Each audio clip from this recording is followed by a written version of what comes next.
Hello प्रिय lovers, ये हमारे इस मंगा का एक और नया पार्ट है। लाइक और सब्सक्राइब जरूर कर लेना अगर आप नए हैं तो, और पहले की पार्ट भी देख लेना। विद दैट स्टार्ट करते हैं। यूरी कहता है आखिर बाहर कौन है, लेकिन उस खटखटाने की आवाज से लीना बहुत डर जाती है। यूरी कहता है काम डाउन लीना, पहले कैलेब को ये संदेशा भेजना होगा। लेकिन वो आवाज धीरे धीरे तेज होती चली जाती है, जिस वजह से यूरी भी अब परेशान होने लगता है और सोचता है वो नॉक नहीं कर रहे, वो डेफिनेटली इस गेट को तोड़ने की कोशिश कर रहे हैं। और ऐसा होता भी है, वो गेट तोड़ के अंदर आ जाते हैं। उन दोनों में से एक लड़का कहता है उस डॉल को पकड़ो, पिंक हेयर वाली। जो सुन के यूरी कहता है मैं।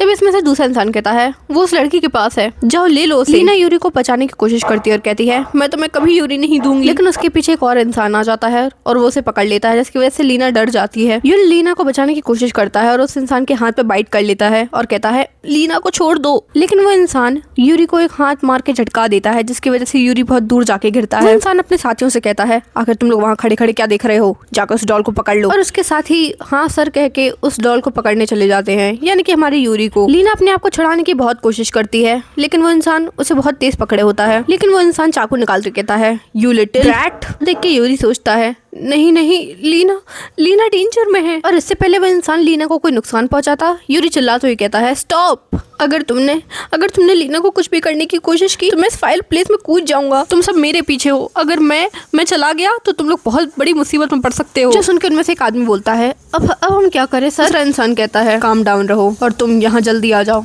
अगर तुम यहाँ आ गए तो मैं इस लड़की को कुछ नहीं करूंगा। जो सुन के यूरी कहता है ठीक है, और सोचता है come to think of it, ये लोग कोई भी सरप्राइज नहीं है कि मैं चल फिर रहा हूँ और बोल सकता हूँ। तभी उनमें से एक इंसान पेजरा निकालता है और उससे कहता है जल्दी करो, इसमें आओ। पहले तो ये हेजिटेट करता है और फिर उसके अंदर जाते हुए कहता है तुम्हें अपने शब्दों पे खड़ा रहना होगा, समझे। जो देख के लीना कहती है यूरी नहीं। उसे उस पिंजरे में बंद करने के बाद उसका साथी कहता है अब हमें इस लड़की के साथ क्या करना चाहिए। उसका साथी कहता है ये हमारे लिए यूजलेस है, हम इसे यहीं पे छोड़ के चलेंगे। तभी हमारा सीन शिफ्ट होता है, हमें एक महल जैसा घर दिखाया जाता है जहाँ लॉर्ड विल्सन हैरान होते हैं और कहते हैं ये चीज है वो जो ऑल लॉब्स को नीचे लेके आएगी, ये प्यारी सी डॉल। और आखिर ये डॉल इस केज में क्यों है, मुझे तो ये समझ नहीं आ रहा है। तभी पीछे से वो इंसान कहता है ये इस डॉल का थोड़ा टेम्पर खराब है। लॉर्ड विल्सन कहता है क्या डॉल का। इंसान कहता है हाँ डॉल का। लॉर्ड विल्सन कहते हैं लेकिन ये तो बस एक प्लश डॉल है। ये दूसरा आदमी और कोई नहीं एंडरसन होता है, वही स्पाई जो एश्री ने भेजा था। वो कहता है विल्सन आपको अपने दिमाग पे इतना जोर देने की जरूरत नहीं है, बस कॉन्ट्रैक्ट निकालिए, जो कॉन्ट्रैक्ट में लिखा था बस वही होगा। जो सुन के विल्सन थोड़ा हेजिटेट करते हुए कहता है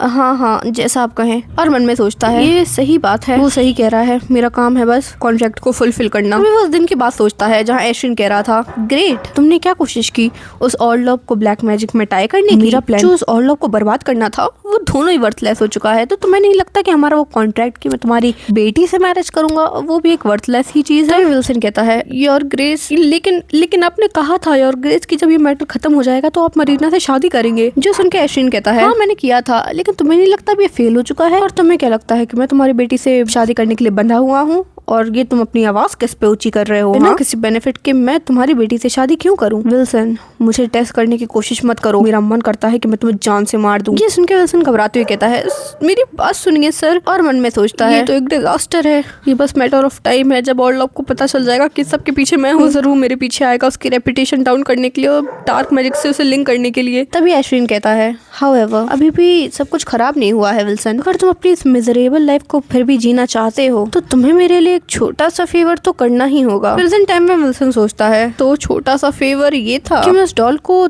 उसके लिए चोरी करके लाऊं। एंडरसन एक सांस छोड़ते हुए कहता है चलिए पहले हमें कॉन्ट्रैक्ट को रिव्यू भी करना है, आपको बस इस डॉल को तब तक रखना है जब तक मास्टर से लेने नहीं आ जाते। ऑर्लॉब जरूर मास्टर को सस्पेक्ट करेगा और अपना टाइम वेस्ट करेगा एश्रिन मेंशन को सर्च करने में। सब हो जाएगा और सारी चीजें शांत हो जाएंगी तो आप इस डॉल को हमारे मास्टर को दे देंगे। आपका काम बस इतना है कि आप इस चीज को सेफ रखें अपने पास। अगर आप ये करते हैं तो मास्टर जरूर ऑर्लॉब्स की पावर को सीज कर देंगे और वो मिकेल ऑर्लॉब को इस तरह बर्बाद करके रख देंगे। लेकिन अगर आप इस सिंपल टास्क में भी फेल हो गए तो इस सब का ब्लेम खुद आपके अकेले के ऊपर जाएगा, और मेरे मास्टर क्या करेंगे उसके बाद तो ये मैं भी नहीं जानता। ये सुन के विल्सन घबरा जाता है, लेकिन मन में सोचता है अगर मैं सक्सेसफुल हुआ तो मैं मरीना की शादी ड्यूक एश्रिन से करवा सकता हूँ। मरीना लेडी एश्रिन बन जाएगी और मैं अपने दिन कंफर्टेबली बिता पाऊंगा। अगर एश्रिन राइज करेगा टॉप पर तो मेरे वो दिन जो वेस्ट हुए हैं मरीना की माँ की वजह से वो रीपे हो जाएंगे। लेकिन आखिर इतनी ऑर्डिनरी सी डॉल ऑर्लॉब को नीचे कैसे लेकर आएगी और हमारे ड्यूक को एलिवेट कैसे करेगी पावर के लिए। तभी एंडरसन विल्सन कहता है अपना मुंह बंद रखिए, शायद मुझे आपको ये दिखाना होगा कि ये डॉल आपके लिए कितनी इंपॉर्टेंट है। और ये कहते हुए वो एक कैंडल का स्टैंड उठा लेता है, जो देख के विल्सन कहता है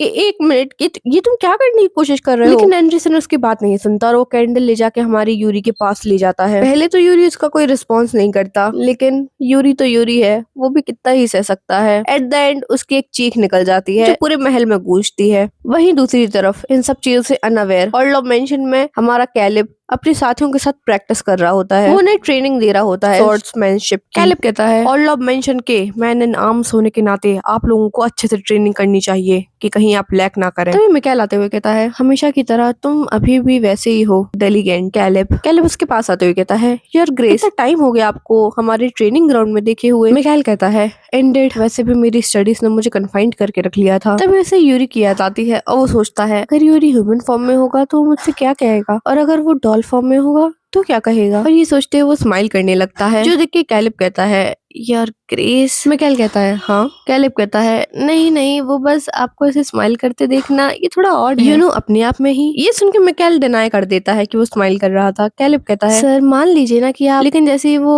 उसकी तरफ देखता है कहता है नहीं आप स्माइल नहीं कर रहे थे, मैं मान गया। और मिकाएल कहता है हाँ मैं स्माइल नहीं कर रहा था। वो अपने मन में सोचता है आखिर मैं यूरी को सच कैसे बताऊं जब वो वापस लौटेगा। क्या यूरी खुश होगा कि वो वापस जा सकता है अपने वर्ल्ड में? क्या वो मेरे बारे में सोचेगा और वापस आने का डिसाइड करेगा? मुझे नहीं पता इसमें से क्या होने वाला है, लेकिन एक चीज बहुत ही ज्यादा सर्टेन है, मैं उसे अभी से मिस करने लगा हूँ। तभी कोई अंदर आते हुए कहता है यहाँ पर कमांडर हमारे पास एक इमरजेंसी है, और वो इमरजेंसी आपके खुद के घर में है। तभी हमारा सीन शिफ्ट होता है, हमें कैलिब का घर दिखाया जाता है जहाँ हर तरफ कुछ न कुछ बिखरा पड़ा होता है, जो देखे कैलिब और मिकाएल दोनों ही शॉक होते हैं। और कैलिब कहता है आखिर यहाँ हुआ क्या है? ये सारी चीज देखे कैलिब घबरा जाता है और तभी उसे लीना दिखती है सामने, जमीन पर बेहोश पड़ी होती है। जो देखे कैलिब चिल्लाता है लीना। उसकी आवाज सुन के लीना हल्की हल्की अपनी आंखें खोलती हुई कहती है कैलिब योर ग्रेस। कैलिब कहता है क्या तुम ठीक हो? लीना धीरे से उठते हुए कहती है मैं ठीक हूँ, लेकिन यूरी को उन लोगों ने किडनैप कर लिया है। जो सुन के मिकाएल को बहुत बड़ा सदमा लग जाता है और उसका वो ऑब्सेशन ट्रिगर हो जाता है। तभी कैलिब कहता है लीना आखिर वो लोग कैसे दिखते थे? लीना बताती है वो लोग ब्लैक रोब पहने हुए थे और वो लोग सरप्राइज नहीं थे जब यूरी ने बात की है, पर वो चला। लीना को उठाते हुए कहता है आपको क्या लगता है क्या ये चर्च हो सकती है? मिकाएल कहता है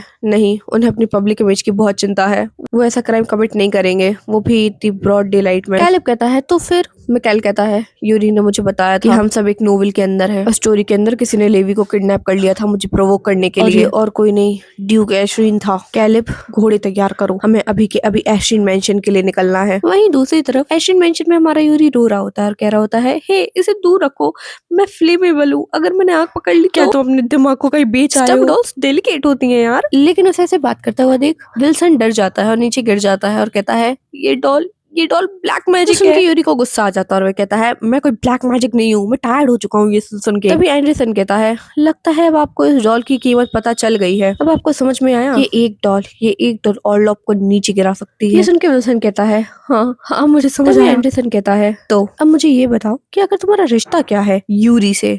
जो सुन के हमारे यूरी कहता है आखिर तुम क्या कह रहे हो, तुमने सुना नहीं कि लीना मुझे यूरी कह रही थी? जो सुन के एंडरसन कहता है इसीलिए तो मैं जानना चाहता हूँ कि आखिर तुम्हारा रिश्ता क्या है उससे। मैं तुमसे डायरेक्टली यही पूछ रहा हूँ कि आखिर उस पिंक हेयर और ब्लू आइज वाले से तुम्हारा क्या रिश्ता है, तुमसे कैसे जानते हो वो इंसान जो ऑर्लॉप की प्रोटेक्शन के अंदर है? जो सुन के यूरी कहता है तो तुम्हें क्या लगा मेरा फेस जलाने से मैं बोलने लगूंगा? एंडरसन कहता है तुम्हें क्या लगता है तुम बहुत वाइस हो, मैं इससे भी ज्यादा वर्स्ट चीजें कर सकता हूँ तुम्हारे साथ। वहीं दूसरी तरफ विल्सन हंसते हुए सोच रहा होता है मैंने सही जज किया था मिकाएल ऑर्लॉप, तुम डार्क मैजिक प्रैक्टिस करते हो जैसा एशरीन ने कहा था। अगर ये सब सही तरीके से गया तो हाउस एशरीन की पावर मेरे हाथों में होगी। और यही नहीं, अगर मैंने ये चीज होली सीज को रिपोर्ट कर दी तो मैं वेल्थ पावर और ऑनर सब कुछ एक साथ ही पालूंगा। लेकिन तभी एक बहुत जोर की आवाज आती है जो सुन के विल्सन डर जाता है और कहता है आखिर ये क्या था? आखिर वो आवाज कैसी थी? दरवाजा, एक मिनट, मुझे अभी लगा जैसे किसी चीज की टूटने की आवाज आई, लेकिन तभी शांति हो जाती है और एंडरसन कहता है वो आवाज वो रुक गई। इससे पहले वो कुछ और सोच पाते मिकाएल और कैलिब अंदर आते हैं गेट खोलते हुए। तोड़ना ही मान लो, खोलना तो नहीं कहते इसे। तभी मिकाएल कहता है ये कितना रेडिकुलस है,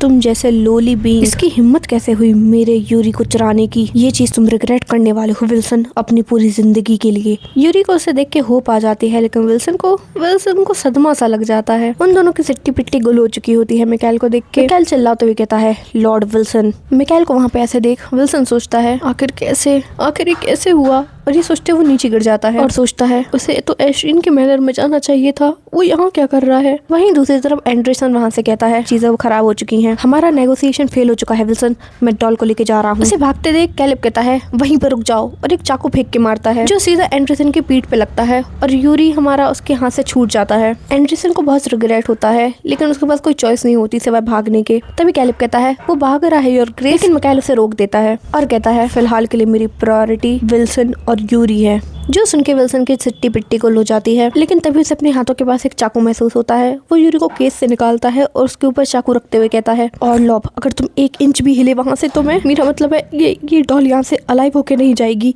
तभी यूरी कहता है यू शेमलेस इंसान, मुझे से प्यारी डिफेंसलेस डॉल को टॉर्मेंट करना तुम्हारे लिए मजे की चीज है क्या। विल्सन कहता है चुप रहो तुम शैतान की गुड़िया। मिकाएल कहता है यूरी को छोड़ दो और मैं तुम्हारी जिंदगी बख्श दूंगा विल्सन। जो सुन के विल्सन कहता है हाँ ये डॉल अभी फिलहाल मेरे हाथ में है, ठीक है, जब तक तुम मेरे टर्म्स के साथ अग्री नहीं करते मैं इस डॉल को अनहार्म नहीं छोड़ सकता। जो सुन के मिकाएल को गुस्सा आ जाता है और वो कहता है तो तुम मेरे यूरी की लाइफ को बार्गेन करना चाहते हो। तभी यूरी चिल्लाते हुए कहता है नहीं मिकाएल तुम इसकी बातें मत सुनना, इसकी किसी भी डिमांड को एक्सेप्ट मत करना मिकाएल। मिकाएल कहता है वेरी वेल अपने टर्म्स बताओ मुझे। जो सुन के विल्सन कहता है हाँ तो मेरे टर्म्स हैं, पहली चीज तुम्हें मेरी बेटी से शादी करनी होगी और दूसरी ऑर्लोप की सारी अथॉरिटीज मुझे देनी होगी, समझे। जो सुन के मिकाएल कहता है क्या। विल्सन कहता है तुम्हें उसे अपनी बीवी मानने की जरूरत नहीं है, बस उसको अपनी बीवी का नाम दो बस और कुछ नहीं, और उसके बाद हाउस ऑर्लोप की पावर मुझे दे दो। अगर तुम मेरी बात मानते हो तो मैं होली सीज को इस बारे में नहीं बताऊंगा और मैं तुम्हें तुम्हारी डॉल भी रिटर्न कर दूंगा, क्या कहते हो। लेकिन तभी मिकाएल कहता है हाँ मुझे लगा नहीं था कि मुझे इस बारे में इतना सोचना होगा, लेकिन अब मुझे समझ आ रहा है कि मरीना ने मुझसे वो सब क्यों कहा था और उसने वो क्यों किया था, शायद मुझे इसकी बात समझ लेनी चाहिए थी। ये कहते हुए विल्सन के पास जा रहा होता है जहाँ विल्सन कह रहा होता है मेरे पास मत आओ। तभी मिकाएल कहता है मैं कभी इमेजिन नहीं कर सकता कि तुम जैसे बाप होना कैसा होगा, तुम्हें सच में लगता है कि तुम यूरी को ऐसे अपनी नाइफ की पॉइंट पे रखोगे और मैं डर जाऊंगा और तुम्हें बिना कुछ किए मैं यहाँ से शांति से चला जाऊं। तभी विल्सन घबराते हुए कहता है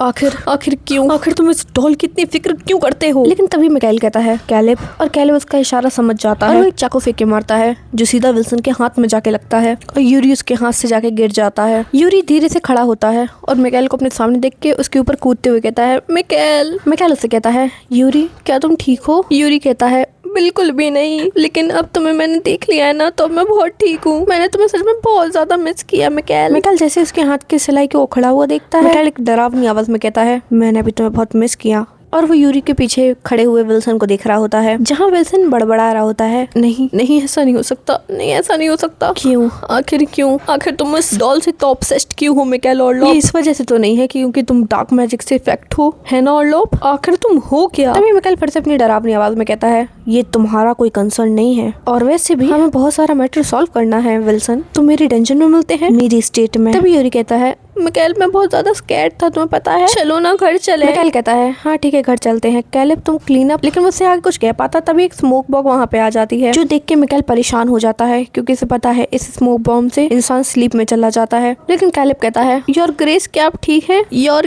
ग्रेस। लेकिन तभी कैलेब भी बेहोश होने लगता है और मिकाएल भी अपने घुटनों पे आ जाता है। तभी कोई इसके सामने आते हुए कहता है उन्होंने कहा था कि ये इतना स्ट्रांग है कि एक हाथी को भी बेहोश कर सकता है, तुम सच में बहुत ही क्वाइट अच्छा कर रहे हो होल्ड ऑन करने में। मिकाएल जैसे ही सामने देखता है वो अपने सामने और किसी को नहीं एश्रीन को पाता है। अब क्या होगा आगे, क्या एश्रीन हमारी यूरी को फिर से ले जाएगा और मिकाएल उसे बचा पाएगा भी कि नहीं बचा पाएगा, ये तो हमें अगले पार्ट में पता चलेगा।